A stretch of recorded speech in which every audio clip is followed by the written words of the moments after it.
Welcome to True House Stories. I am Lenny Fontana coming out of Nueva York with a wonderful start to September and coming off a high of a great summer.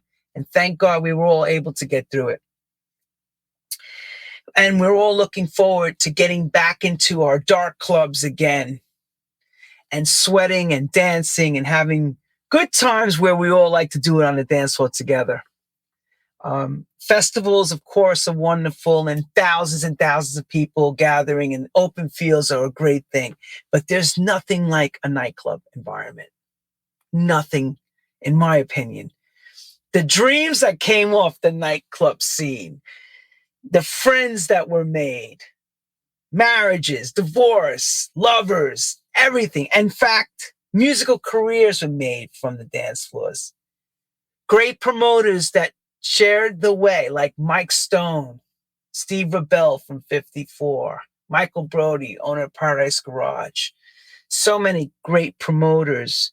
And of course, all the great DJs that played around the world in New York and such, that lent us the chance to teach us and leave something with all of us that we constantly strive for, is to do what we all remember and do it now and do it updated and try to do it the best we can. If you're a DJ or if you're a promoter or a club person or whatever you are in the music industry.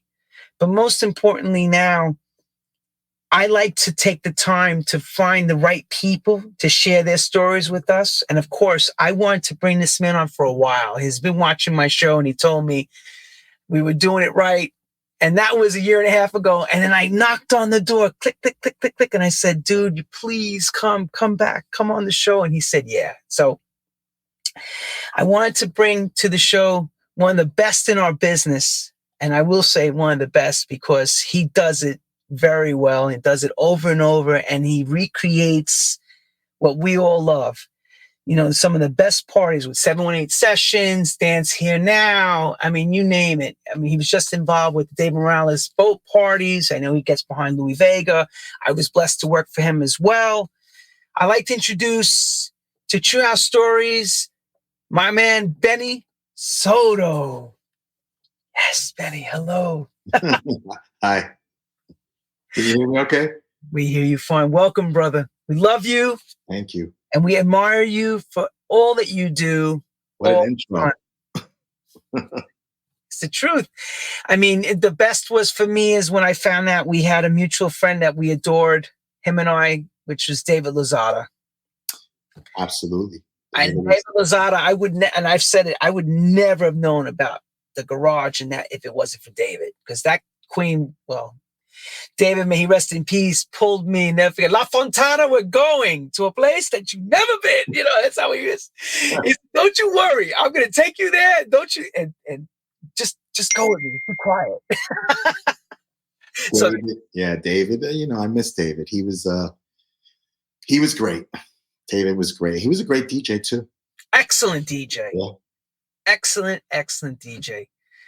And of course, you have heard some of the best DJs and been around and worked with some of the best DJs. Yeah, don't get better than that. I have for many years. I'm blessed. You know, I've heard the best of the best over and over. You know, and over week after week. So you kind of really get to know an artist after you've been listening to them as long as I have and working with some of them. So it's a really kind of great position to be in. And I'm very grateful. I mean, I've sort of look at that as a gift. You know, it can, you know, you take it for granted when you have to kind of do it every week, right? But then when you look at it over a long period of time and you see somebody's body of work, right? You can, you know, over a couple of decades, you really start to have an appreciation. And because you see people's careers unfold, right? And you see them grow, and it's a beautiful thing. I'm very, very lucky to be around, the very best that I consider, you know. No, you are very blessed, you know, and you've helped so many culture that do what you do. keeping them, keeping the scene. A lot of times they're keeping the scene alive. When others turn their back on this scene as we know it. It's kept me alive too. You know what I mean? You understand? First thing is with a lot of our people that love to come out and dance to our parties, they're not an alcoholic crowd, as a moneymaker. Some of those people, I'm not going to single anyone out. And those are the best people to play for because they know our music, they appreciate it. But unfortunately, when you're trying to run an establishment and there's money involved and carrying a big bar guarantee and all that, it can be difficult. It's expensive. I mean, I think people don't really realize what goes on behind the scenes. It's easy when, you pull up to, for example, if you pull up to a boat party and you see there's a big line and it looks like it's sold out and they don't realize that, there's a huge bar guarantee on those boats. There's, the cost of a sound system rental that's, can be pretty hefty. There's, other, promotional expenses, the staff that, checks people in, the deposit you have to put down, it can get pricey. And I think sometimes people just see, the outside, and it looks like the money's rolling in. And sometimes it is. And it rolls out that quickly as well. Right. It's like from one hand. Yeah. Yeah. And listen, it can be when you have a formula and you've been doing it as long as I've been doing it, and not that I invented it, or I always say we're not brain surgeons, right? We're promoting parties.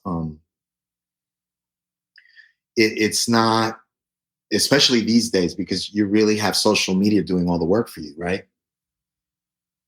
What a promoter brings to the table is more of an intuition, a feeling. I think if you're a promoter now and somebody comes to your events, they sort of trust that your events are going to bring a certain level of, of enjoyment, right, so to speak. So they kind of trust you. So, in my opinion, we're not saving. Actually, I was going to say we're not saving lives. You know what? Sometimes I do. You are at times. We are. Sometimes, yeah, I believe that. I've sat on a dance floor going through my darkest periods of my life and have been like sitting there almost crying, right? Because I'm like losing a loved one, or I'm having some other personal issues, and the music has got me through that. I remember being, on the dance floor and, losing a friend and knowing that a friend of mine was in the hospital dying, and just, being carried by the music through that experience, and then, you would think that, right, like going through a painful experience, like losing a loved one or a friend, right? I didn't run away from the clubs, during that time. In fact, I ran to them because that's where my community is. That's where my friends are. And that's where I'm going to find a shoulder to lean on, or, an ear, right, to talk to. So, it's yes, you're right. It's sometimes the music and the party, last night a DJ saved my life. Yes. It's the truth, right? Come on. It happens a lot more than people say it. But I've had people over the years tell me, you see that boy over there? I'm like, yeah. They said, the record you made, Spread Love? I said, yeah. Well, that baby came from that record. And I went, Oh, I mean, you talk about, you don't know what music does for people. You don't know what the environment, it's a tribal right. Those are Correct. tribal rights, it's we may be all different, but for whatever reason, when we come under that one roof, Yeah. we're all one. It's the one place that you really kind of can see, you know, 718 is a good example because it's a very diverse party, where you see straight and gay and black and white and young and old, Hmm. they really come together for music, you know, and you see it in other parties as well. But I think that music is that bridge where you can, put it down, the differences for a second, put down the politics for a second, and you know, enjoy the moment of being caught up in that music, in that beat, in that track that you live for, right? That you can listen to it at home, but there's nothing like hearing it in a club. Surrounded by energy of the other people who are feeling it just as much as you are, and you can turn around and it's such a communal experience, right? To be on the dance floor and to just, for me, I love people watching. It's my favorite thing. Me too. Like I can be at the club and I just love watching people, their expressions, their joy, sometimes, you can tell people are working some shit out on the dance floor sometimes, you know. Yeah, right. You could see it just from the way the tension, or you could just see something's not right. Yeah, it's beautiful, So I really enjoy that. It's one of the moments, it's one of the things that I enjoy about my job, and sometimes I'm in that space where, I don't want to be bothered because I'm just having such a nice moment, just being there in the moment, listening and watching. And then, of course, there's always somebody that's got to come and talk to you. And it's always the person you least want to talk to, right? And, or the person that has said hello 50 times already, there's always that one person, right, that has to say hello more than once.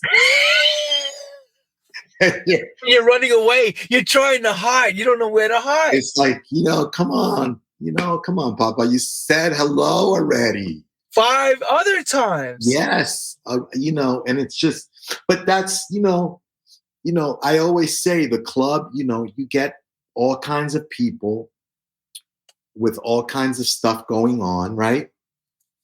Yeah. And, and people, come to the club because they want to forget too, right? You come and you have that few hours of escape where you're not thinking about the music. You're not thinking about your problems. You're thinking about the music.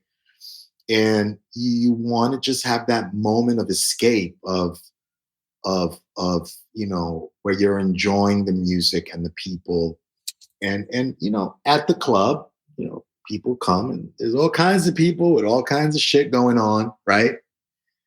And I remember that I try my best. I sometimes I appear to be a little standoffish when I'm in the club. I think I've heard that, or can sense that people think that about me.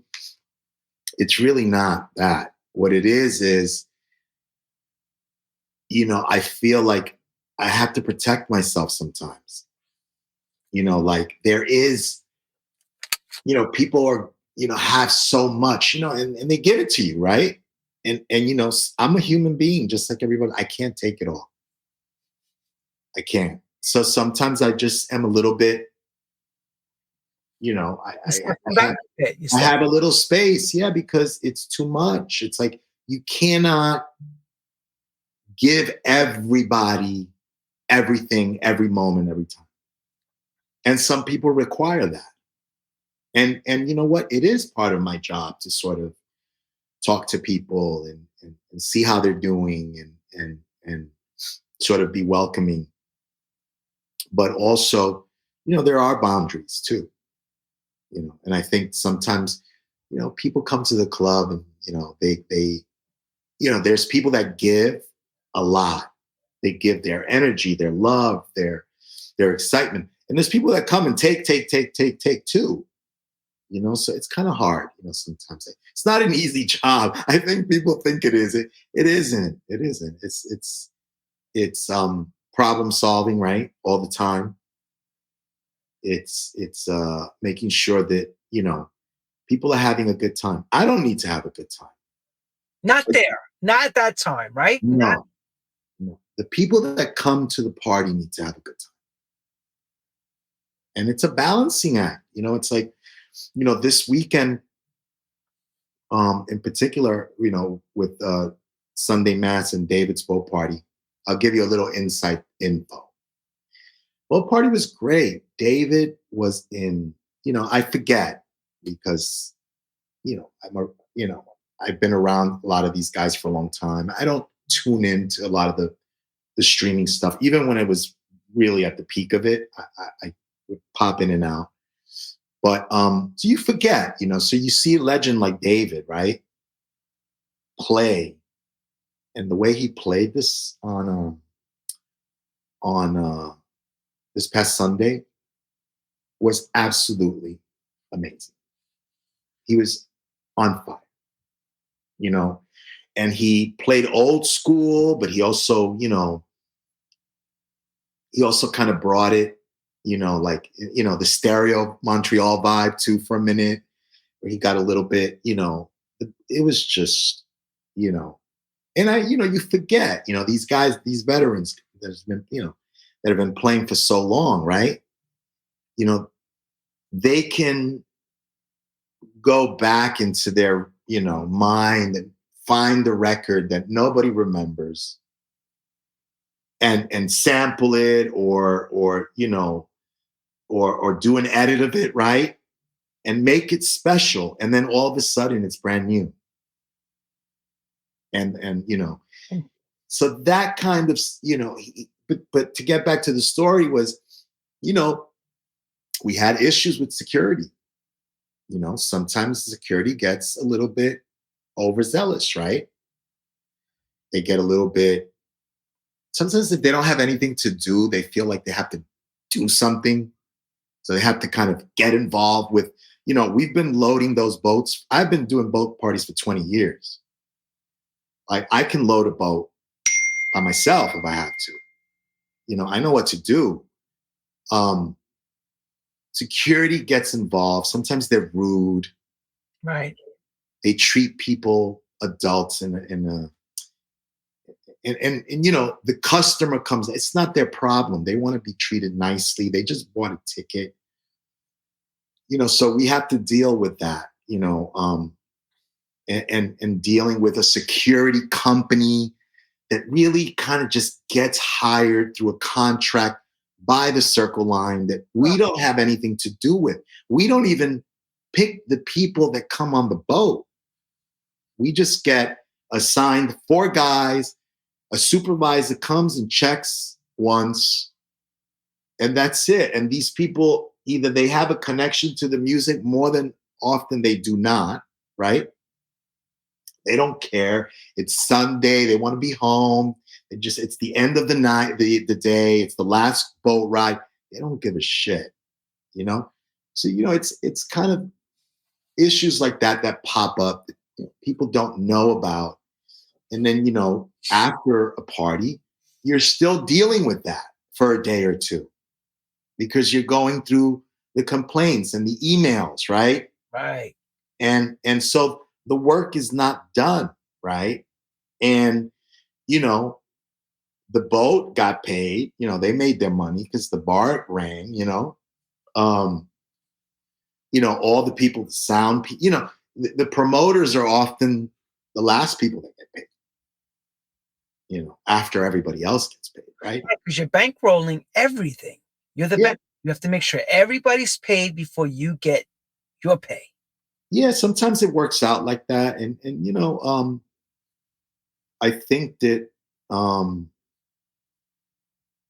it it's a lot of, when you've been doing it for a long time, it's a lot of it's like little problem solving stuff. That's what it is too.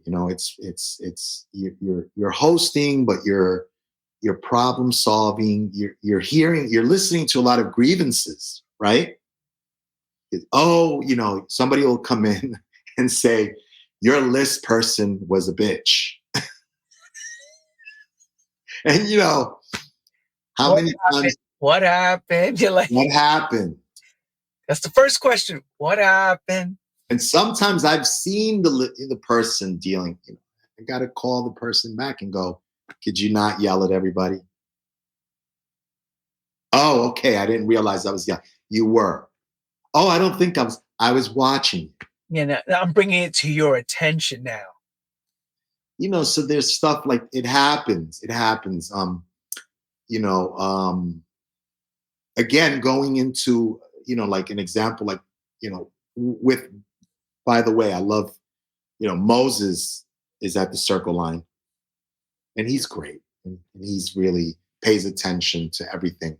I'm not complaining, and I'll get a phone call and a text in a little while.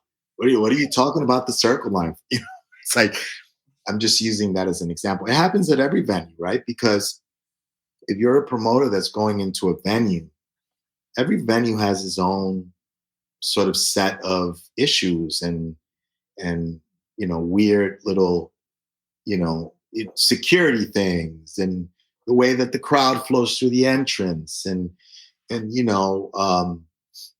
it's just so many little things that go into it, and often I'm not even in the party. I'm often in the front, or I'm watching something else, or or I may be hiding from somebody I don't want to see.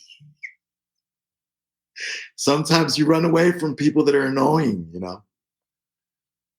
It's a real thing. I have to be honest. People don't understand that. They don't understand when they don't get it. They don't know what we're dealing with. It's like sometimes you don't want to be bombarded with stupid shit. Basically. And as a DJ, I'm sure you go through it too. And it's like, yo, now's not the time. I was standing on the side. You could have came up to me. Now I'm playing, and now you want to talk to me. Yeah, it's like, it's a job. Now, I'm DJing a little bit myself, and it's a job. You have to be, especially myself, like I'm, just starting kind of, and not really, but I don't do it a lot. So when I do it, it takes me a minute to get really adjusted to it, and I don't like people talking to me when I'm playing at all. It's like, leave me alone, go dance. I'm not at that caliber where I'm comfortable. Like, I watch Louis Vega, right? Everybody can talk to Louis while he's playing.